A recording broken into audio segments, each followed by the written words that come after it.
22 मार्च दिन रविवार सन 2020। शहर की सड़कें इतनी वीरान थीं जितनी विश्व युद्ध के समय में भी नहीं हुई। कोरोना के डर से लोगों ने खुद को घरों में कैद कर लिया था। चीन, इटली, ब्रिटेन, अमेरिका, दुनिया के तमाम देशों में मौत हवा में तैर रही थी। कोरोना के कहर से लोगों को बचाने के लिए देश के प्रधानमंत्री नरेंद्र मोदी ने जनता कर्फ्यू का आह्वान किया। पीएम के आह्वान पर लोगों ने जनता कर्फ्यू को ऐसा सपोर्ट किया कि खुद घरों में कैद हो गए। लेकिन ठीक आज से 1 साल पहले तस्वीर ये थी कि कोरोना के 360 केस थे, लेकिन आज देश में 3 लाख से ज़्यादा केस हैं और पिछले 24 घंटे के दौरान 47,000 कोरोना से मामले सामने आए हैं। हालांकि तस्वीर कैसे बदली जब कोरोना ने दस्तक दी, जनता कर्फ्यू लगा, उसके बाद देश में लॉकडाउन हुआ और लोगों के जहन में डर बैठा। लोगों ने मास्क, हैंड सैनिटाइज़र या जितने भी एहतियात थे बरते। लेकिन जैसे देश में 2 वैक्सीन आई, उस वैक्सीन के आने के बाद लोगों में डर ख़त्म हुआ और आलम यह है कि एक बार कोरोना फिर से देश में दस्तक दे चुका है और लगातार अब आंकड़ों में इजाफा हो रहा है। तो आप देखें 1 साल के अंदर तस्वीर पूरी बदल चुकी है। जनता कर्फ्यू से शुरू हुआ सफ़र लॉकडाउन में बदला, लॉकडाउन से अनलॉक शुरू हुआ, अनलॉक के बाद वैक्सीन आई और अब देश में वैक्सीनेशन चल रहा है। तकरीबन 4.5 करोड़ लोगों को अब तक वैक्सीन लगाई जा चुकी है। लेकिन कोरोना से बचने के लिए अभी भी एहतियात और जागरूकता ज़रूरी है। Haider Ali, JK24/7 news. 5 राज्यों में होने वाले विधानसभा चुनावों के लिए सभी राजनीतिक दल पूरी सख्ती के साथ जनता को लुभाने के लिए लगे हुए हैं। इसी कड़ी में आज देश के गृह मंत्री और बीजेपी के पूर्व राष्ट्रीय अध्यक्ष अमित शाह आसाम में ताबड़तोड़ 3 रैलियां कर रहे हैं। दरअसल अमित शाह बीजेपी के वो स्टार कैंपेनर हैं और उनको चाणक्य भी कहा जाता है। किस तरीके से वो राजनीतिक माहौल को बदलते हैं और पूर्वोत्तर में आसाम ऐसा पहला राज्य था जहां पर बीजेपी सीधे तौर पर सरकार बनाने में कामयाब हुई थी। 126 सीटों वाले आसाम में 3 चरणों में चुनाव होने हैं, इसलिए पहले प्रधानमंत्री नरेंद्र मोदी और अब सीधे तौर पर अमित शाह ने आसाम में मोर्चा संभाला है। खैर, नतीजे आने के बाद ये तय होगा कि आखिर आसाम में किसकी सरकार बनती है। लेकिन अमित शाह की रैली में उन्होंने सीधे तौर पर कहा कि जब कांग्रेस की सरकारें होती हैं तब अशांति होती है और बीजेपी सरकार बनाती है तो विकास आता है। वीडियो जर्नलिस्ट लक्ष्य के साथ निशांत राय, JK24/7 न्यूज़, दिल्ली। उत्तर प्रदेश में कोरोना का ग्राफ लगातार बढ़ता जा रहा है। आलम यह है कि पिछले 24 घंटे में कोरोना के केस 496 पहुंच गए हैं। वहीं अगर बात की जाए राजधानी लखनऊ की तो यहां पर 141 केस पाए गए हैं। होली का त्यौहार भी नजदीक आ रहा है। यहाँ के बाजारों की अगर बात की जाए तो लोग बिना मास्क के दिखाई देते हैं। साफ है, प्रशासन और सरकार की तरफ से पूरी तरह से कोशिश की जा रही है, लेकिन जो राजधानी लखनऊ समेत पूरे उत्तर प्रदेश के लोग हैं उनकी तरफ से लगातार लापरवाहियां की जा रही है। अगर इसी तरह से लापरवाही बरती गई तो आलम ये जरूर होगा कि आने वाले कुछ समय में यहाँ भी अन्य राज्यों की तरह लॉकडाउन व नाइट कर्फ्यू भी लगाया जा सकता है। कैमरा पर्सन रोहित के साथ में अंकुश जायसवाल, JK न्यूज़, लखनऊ।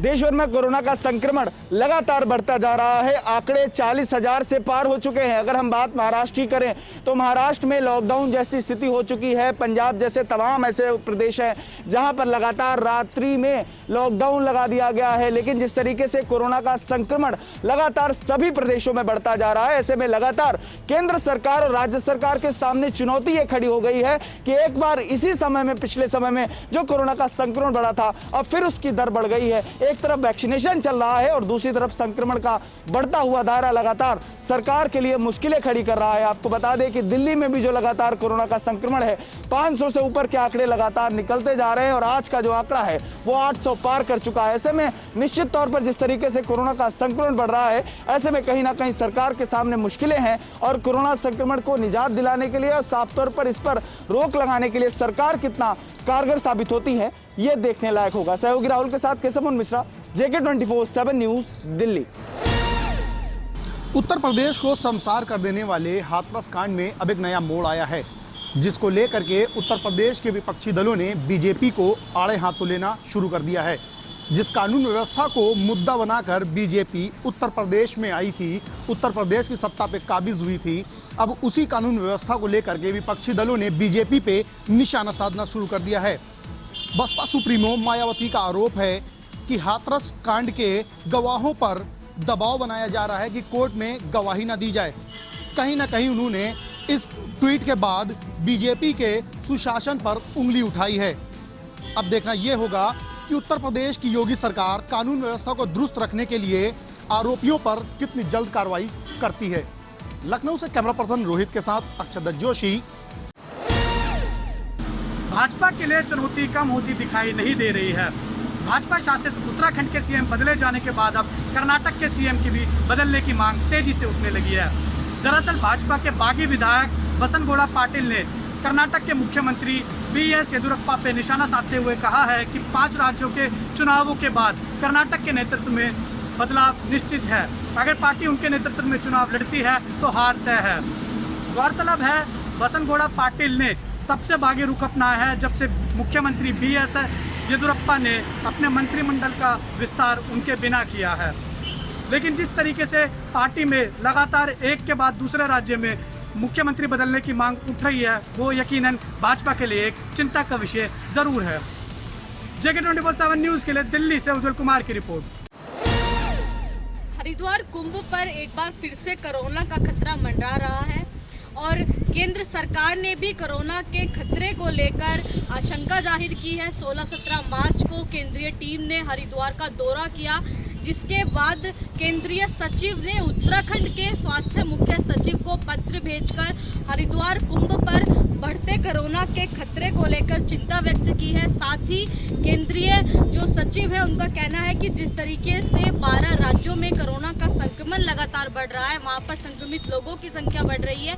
ऐसे में उन 12 राज्यों से भी तीर्थयात्री हरिद्वार आएंगे, जिसके बाद यहाँ के लोकल लोगों में कोरोना का संक्रमण बढ़ने का जो खतरा है वो कई गुना ज़्यादा बढ़ जाता है, जिसको लेकर केंद्रीय जो स्वास्थ्य सचिव है उन्होंने चिंता जाहिर की है। साथ ही साथ अब हरिद्वार में जो कोरोना को लेकर जितनी भी स्थिति जो स्पष्ट हो रही थी, साथ ही केंद्रीय टीम का कहना है कि लगभग 70% जो RT-PCR टेस्ट है वो मेला परिसर के अंदर होने चाहिए, 30% एंटीजन टेस्ट ICMR मानकों के अनुरूप होने चाहिए। अब देखने वाली बात यह होगी कि जिस तरीके से मुख्यमंत्री तीरथ सिंह रावत ने कुंभ को लेकर जो तमाम प्रतिबंध थे वो हटा दिए थे, इसके बाद जिस तरीके से केंद्र सरकार ने कुंभ को लेकर कोरोना के खतरे को लेकर जिस तरीके से चिंता जाहिर की है, उसके बाद कुंभ किस तरीके से भव्य और दिव्य रूप से संपन्न हो पाता है। वीडियो जर्नलिस्ट तिलक शर्मा के साथ विशाखा चौधरी, जेके 24 7 न्यूज। हरियाणा विधानसभा में कांग्रेस का अविश्वास प्रस्ताव बेशक फेल हो गया हो, लेकिन अब किसानों ने सरकार को गिराने का पूरा मन बना लिया है। झज्जर में महापंचायत हुई, जिसमें अब सभी किसानों ने यह फैसला लिया है कि आने वाले समय में बीजेपी हो या फिर जेजेपी के तमाम विधायकों का घेराव कर कर उन पर जो है दबाव बनाने का काम करेंगे और उनसे कहा जाएगा कि वो जो है अपना इस्तीफ़ा दें विधायक पद से, तभी जाकर किसान उनके समर्थन में आने वाले समय में वोट करेंगे। और 65 दिनों से लगातार जो महापंचायत हो रही थी उसमें अब यह फैसला लिया गया है कि सरकार को किसी भी हालत में गिरने दिया जाएगा, ताकि आने वाले समय में फिर से चुनाव हो और जो किसानों के हितैषी होगा जो विधायक, उसी को ही किसान वोट देंगे और आने वाले समय में विधायक जो है उसको बनाने का काम करेंगे। साथ ही किसानों ने यह भी फैसला लिया है कि गांव में जो भी विधायक जाएंगे उनका पुरजोर विरोध किया जाएगा, काले झंडे दिखाने का काम किया जाएगा। आपको बता दें कि जो महापंचायत थी वो 65 दिनों से लगातार झज्जर में जारी है और अब जो महापंचायत बुलाई गई है उसमें यह निर्णय लिया गया है कि तमाम विधायकों पर प्रेशर बनाकर उनके इस्तीफे लिए जाएंगे। सहयोगी राकेश के साथ संदीप गोयल, जेके 24/7 न्यूज़, फरीदाबाद। राजस्थान के बीकानेर के गांव मत्सर में उस वक्त हड़कंप मच गया जब एक ही गांव के 5 बच्चों की खेल खेल में जान चली गई। माना जा रहा है कि इस परिवार के लोग खेत में काम करने गए हुए थे जब उनके बच्चे घर के आंगन में खेल रहे थे और खेल खेल में बच्चे अनाज की टंकी में जाकर छुप गए। अचानक अनाज की टंकी का गेट या ढक्कन बंद हो गया, जिसके बाद बच्चे टंकी के अंदर फंस गए। टंकी के अंदर फंसने के बाद हवा का आने जाने ना होने की वजह से बच्चों का दम घुट गया, जिसकी वजह से उनकी जान चली गई। इस हादसे के बाद पूरे गांव में मातम और सन्नाटा पसर गया, तो वहीं पर परिवार के लोगों का रो रो कर हाल बेहाल हो गया। इस पूरे मामले की जानकारी पुलिस को मिली तो पुलिस मौके पर पहुंची और पांचों बच्चों के शवों को अपने कब्जे में लेकर पोस्टमार्टम के लिए भेज दिया।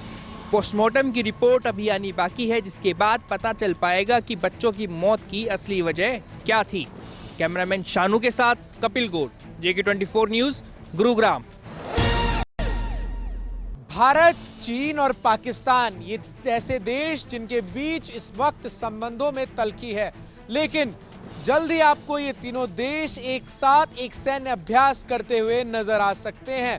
दरअसल शंघाई सहयोग संगठन की हुई बैठक में इस बात का निर्णय लिया गया है कि तमाम जो देश हैं शंघाई सहयोग संगठन के, वो आपस में एक सैन्य अभ्यास करेंगे। इस सैन्य अभ्यास का मकसद आतंकवाद के खिलाफ इन देशों को रणनीतिक तौर पर और सैन्य तौर पर मजबूत करना होगा और साथ ही साथ इस बात पर जोर देना होगा कि किस तरीके से ये देश अपने यहाँ आतंकवाद के खात्मे को लेकर आगे काम कर सकते हैं। गौरतलब है कि पाकिस्तान, जिसे आतंकवाद का पर्याय भी कहा जा सकता है, और चीन जो इस समय पाकिस्तान को पूरी शय देने का काम कर रहा है और पाकिस्तान के आतंकवादियों को भारत के खिलाफ इस्तेमाल करने की योजना लगातार बनाता आया है।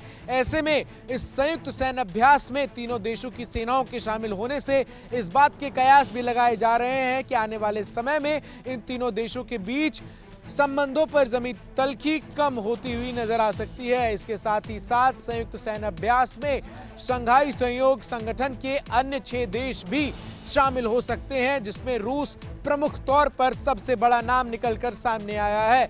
इस पूरे सैन्य रणनीतिक महत्व के इस पूरे गठबंधन का जो मकसद होगा वो इस तरीके से होगा, किस तरीके से जो सैन्य ताकतें हैं तमाम देशों की, वो एकजुट होकर सैन्य अभ्यास कर आतंकवाद के खात्मे के लिए आगे बढ़ सकते हैं।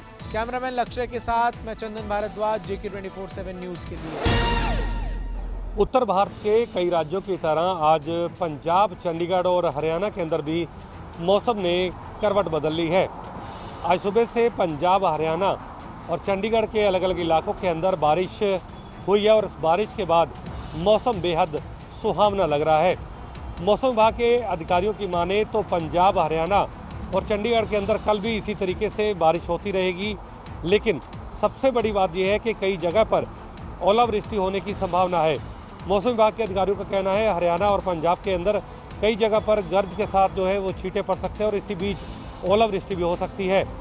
बारिश को लेकर जहाँ तक बात करें, हालांकि बहुत ज़्यादा तेज़ बारिश नहीं होगी, लेकिन जो फसलें पक चुकी हैं, क्योंकि रबी की फसल की कटाई अब बिल्कुल करीब है और ऐसे में जो फसल पूरी तरीके से पक कर तैयार हो चुकी है, उससे इस मौसम जो है उसको नुकसान जो है वो पहुँचा सकती है, क्योंकि बारिश से जो फसलें हैं वो खेतों के अंदर गिर सकती हैं।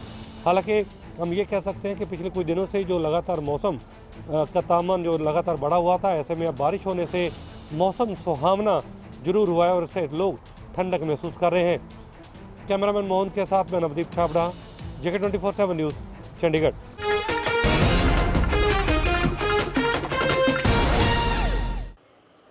खबरों से अपडेट रहने के लिए चैनल सब्सक्राइब कीजिए, साथ ही बेल आइकन जरूर दबाएं।